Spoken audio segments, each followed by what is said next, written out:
Здравейте, приятели! Казвам се Васил и в това видео искам да споделя с вас какво влияние има марихуаната върху моя живот.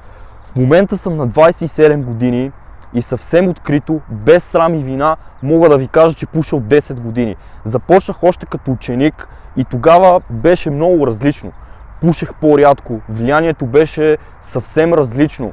Смеехме се, правихме някакви интересни неща като деца. Впоследствие обаче това нещо се превърна в част от моя живот. Превърна се в навик, с което мога да кажа, че не се гордея. И много хора ще кажат, че марихуаната не пристрастява, че не вреди на сърцето, че не вреди на тялото. Да, може и така да е.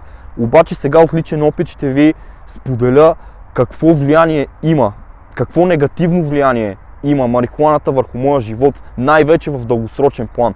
Първото нещо е отслабването на волята. Волята е един изчерпаем ресурс, за щастие възобновяем. И един прост пример. Когато съм напушен, ме мързи да стана, да отида от точка А до точка Б. Представете си, че съм се разбрал с някой за едно просто кафе. Мързи ме да отида.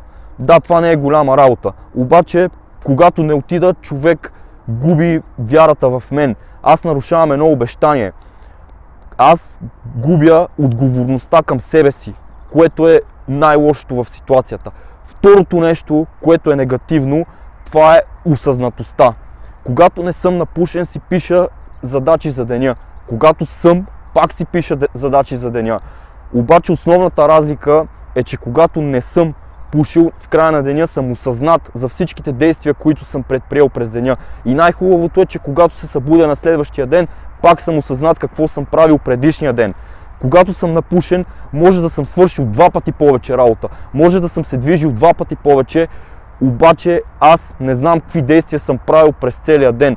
Като се събудя на другия ден, трябва да си погледна тетрадката, трябва да видя какво съм правил, трябва да се сетя за някакви неща, да не говорим, че може да съм забравил повече от половината от това, което съм правил в предишния ден. И третото нещо, което е негативно, това е влиянието върху целия живот в дългосрочен план. Негативното е това, че прекомерната употреба най-вече. Защото аз предпочитам да си дръпна 2 пъти от това да изпия една малка ракия. Да, със сигурност е по-добре. Обаче прекомерната употреба се превръща в проблем. И това нещо влияе на взаимоотношенията ми с хората. Това нещо влияе на това в какви среди попадам аз. Това нещо влияе на връзките ми с момичета. Това нещо влияе на бизнеса ми. Реално прекомерната употреба е един лош навик, който аз искам да изкореня. И ако ти, приятел, пушиш, независимо кога си започнал, ако пушиш много, ти обещавам, че животът ти няма да се развие така, както искаш. Или ще се развие до степен, в която ти ще си удовлетворен.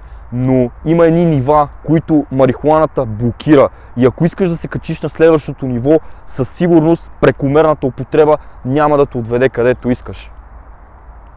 Надявам се тази информация да ти е била полезна, защото я споделям от личен опит и се надявам да се замислиш върху ежедневните си действия и върху това колко пушиш. Пожелавам ти успех и само напред!